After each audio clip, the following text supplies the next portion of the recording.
Сейчас опять.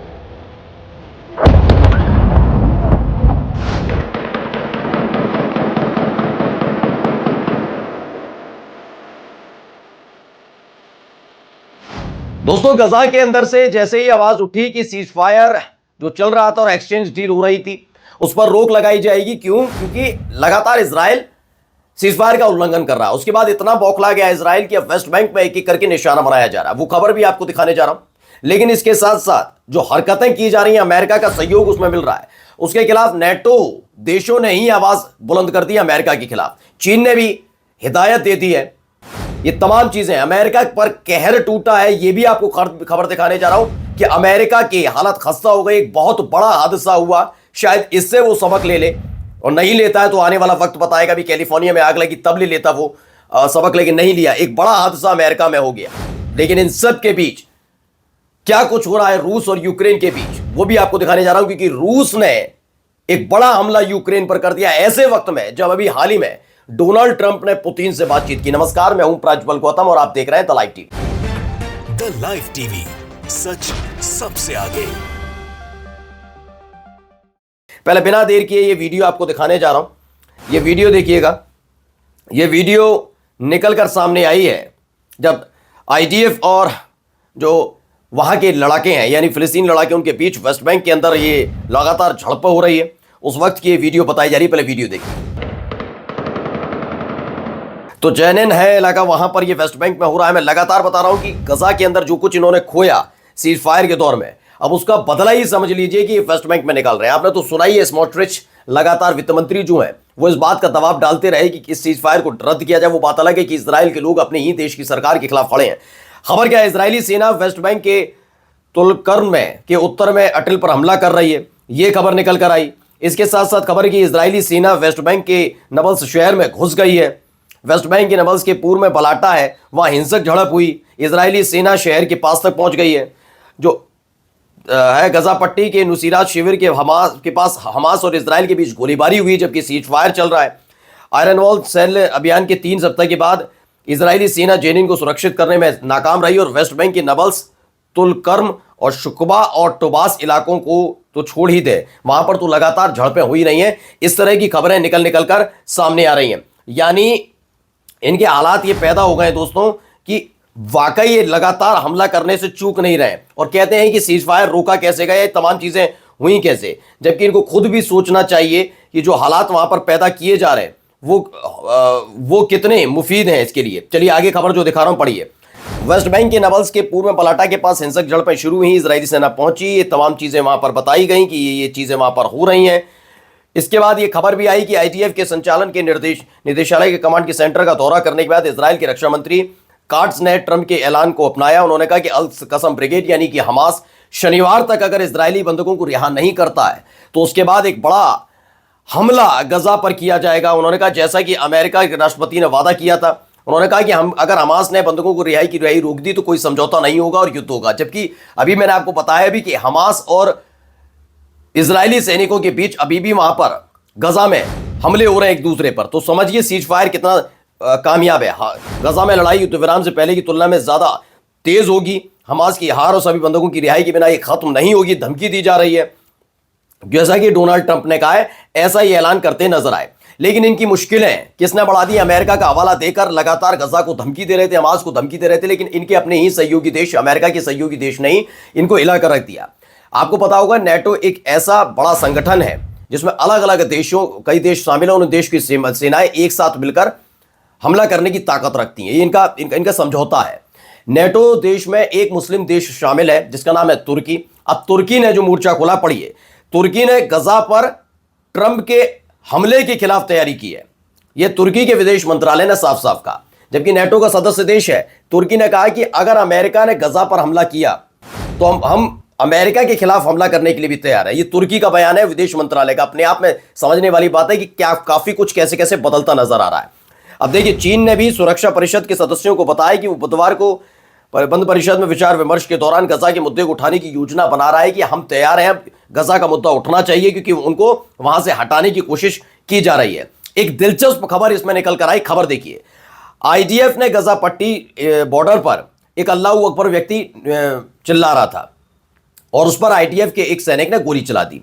आनन फानन में उसे अस्पताल ले जाया गया और अस्पताल जब ले जाया गया तो पता लगा कि वो इजराइल का ही एक पूर्व सैनिक था जो लंबे समय से चल रहे युद्ध की वजह से पागल हो गया। और उसके बाद ऐसा हो गया, उसकी मानसिक स्थिति ऐसी हो गई कि उसने अल्लाह अकबर कहना शुरू कर दिया। इनको लगा ये फिलिस्तीनी है, उस पर गोली चला दी आईटीएफ के यानी इजराइल के सैनिक ने। अब ये जब खुलासा हुआ, यानी सोचिए इनके हालात कैसे पैदा हो गए, फिर भी इजराइल बार बार कहता है कि हम ये कर देंगे वो कर देंगे। वहीं खुफिया विश्लेषण है कि इंटेलिजेंस एनालिसिस है कि बताया गया इजराइल ईरान के खिलाफ हमले करने के लिए ट्रंप प्रशासन का समर्थन मांग रहा है। ये वॉल स्ट्रीट जर्नल का कहना है कि ईरान के खिलाफ हमला करना चाहता है इजराइल। ईरान के गढ़वाले परमाणु स्थलों पर किसी भी इजरायली हमले के लिए अमेरिकी सैन्य समर्थन आवश्यक होगा। वॉल स्ट्रीट जर्नल ने खबर छापी कि बिना उसके इजराइल कर नहीं सकता और मुझे नहीं लगता कि इतना बड़ा रिस्क लेने के लिए तैयार है। अभी पहले वीडियो देखिए आप।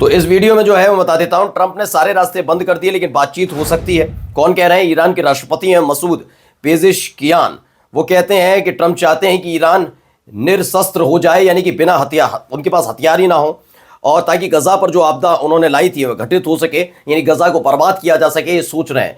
लेकिन ऐसा होने नहीं जा रहा है, इस बात को लेकर स्पष्ट कर दिया गया है। चलिए अब इन सब के बीच पहले अमेरिका से जो खबर आई है वो भी आपको खबर दिखा देना जरूरी हो जाता है। कुछ तस्वीरें पहले मैं दिखा देता हूं, पहले एक वीडियो आपको दिखाता हूं। ये देखिए, ये वीडियो निकल कर सामने आई, ये उमाशंकर सिंह ने ट्वीट की है। क्या हुआ है इसे समझिए। अमेरिकी नौसेना जो है उसको लेकर इस वीडियो में पहले देखिए, अमेरिकी नौसेना का एक लड़ाकू विमान सैंटियागो के समुद्र में कुछ इस तरह समा गया। दोनों पायलट सुरक्षित इजेक्ट कर दिए गए। एकदम आता है, देखिए पलक झपकते ही एकदम आता, देखिए ये लड़ाकू विमान है सैंटियागो के समुद्र में कुछ इस तरह से समा गया। इस तरह का दावा किया जा रहा है कि किस तरह के हालात है। सोचिए ये छठा है, पिछले कुछ दिनों में आप देखेंगे जाकर तो ये छठा ऐसी स्थिति बनी है इनका। ऐसा लड़ाकू विमान एक महीने में छठा प्लेन क्रैश हुआ अमेरिका में, लेकिन उसके बावजूद ये समझने के लिए देखिए इस तरीके से एक बताया गया। यूएस नेवी का EA-18G global electronic warfare jet था जो सैन डिएगो इलाके में क्रैश हो गया। इसको रिलेटेड कई खबरें भी हैं। यही वो प्लेन है, देखिए लड़ाकू विमान है जो गिर गया सैन डिएगो में जाकर, जो मैंने अभी आपको वीडियो दिखाई, एकदम आता है, स्ट्राइक मारता है और गिर जाता है। वो वीडियो निकल कर आई। तो ये अलग अलग वीडियोस निकल कर सामने आई किस तरह से वहां पर ये तमाम चीजें हुई हैं। अब आइए ईरान पर आ जाते हैं। ईरान को लेकर काफी कुछ खबरें निकल कर आई। ईरान ने अपनी तरफ से जारी भी की हैं कुछ चीजें। देखिए, Iran has revealed the Almas 4 नैलोस ATGM। क्या है कि उसने अल्मास 4 NLOS ATGM को सबके सामने रखा। इसकी जो हमले की है वो 20 किलोमीटर की सीमा संभवतः 20 किलोमीटर है। चौथी इसका चरण है ये अल्मास। ये अपने आप में ATGM है। ATGM का मतलब समझ लीजिए ये एक तरीके से हालात खराब कर देने वाला टाइप का है। अब कुछ वीडियोस भी निकल कर सामने आई हैं। पहले देखिए रूस ने कैसे हमला किया है, वो भी तब जब लगातार बातचीत चल रही है किसके साथ, अमेरिका के साथ, पुतिन के साथ बातचीत हो रही थी, उसी बीच एक हमला कर दिया गया। पहले देखिए, सुनिए क्या हो रहा है। तो Russian drones attack on Odesa Ukraine, ये यूक्रेन पर हमले की पहली वीडियो आपको दिखा रहा हूं जिसमें हमला हुआ है, उस वक्त की ये वीडियो निकल कर सामने आई।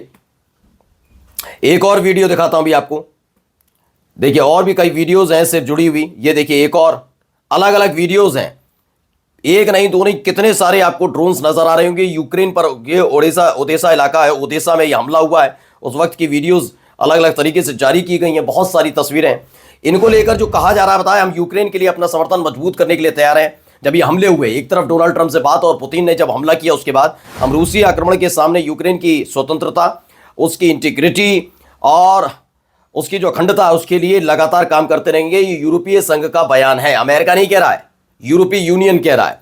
यूरोपियन यूनियन के नेताओं ने ब्लूमबर्ग को बताया कि ट्रंप द्वारा पुतिन को फोन करने का मतलब है वो यूक्रेन बेच रहे हैं। अब अमेरिका के खिलाफ EU खड़ा हो गया। बातचीत में यूरोपीय लोगों की भूमिका के बिना यूक्रेन में शांति नहीं होगी, फ्रांस के विदेश मंत्रालय ने कह दिया। यानी फ्रांस ने अमेरिका के उस प्रस्ताव के खिलाफ जिसमें वो पुतिन से बात करते हैं, वो तमाम चीजें होती हैं, उसके खिलाफ खड़े हो गए हैं। वहीं बताया कि मैंने अभी यूक्रेनी राष्ट्रपति जेलेंस्की से भी बात की। डोनाल्ड ट्रंप और सफाई देते रहे, कॉल बहुत अच्छी थी। जेलेंस्की पुतिन की तरह शांति बनाना चाहते हैं। ये तमाम चीजें होती हुई नजर आ रही हैं, लेकिन सवाल यही है कि जिस मोर्चे को साथ लेकर चला था अमेरिका, वही मोर्चा बिखरता नजर आ रहा है। नेटो सदस्य तुर्की खुले तौर पर अमेरिका को धमकी दे रहा है कि अगर गजा पर हमला हुआ तो वो किसी भी कीमत पर चुप नहीं रहने वाला, वो अमेरिका को लेकर भी संघर्ष छेड़ देगा। वहीं ज़ेलेंस्की को लेकर, पुतिन को लेकर, यूक्रेन को लेकर जो कुछ करने की कोशिश अमेरिका की पहल थी, उसके खिलाफ खुद ही पश्चिमी देश खड़े हो गए। नमस्कार। द लाइव टीवी, सच सबसे आगे।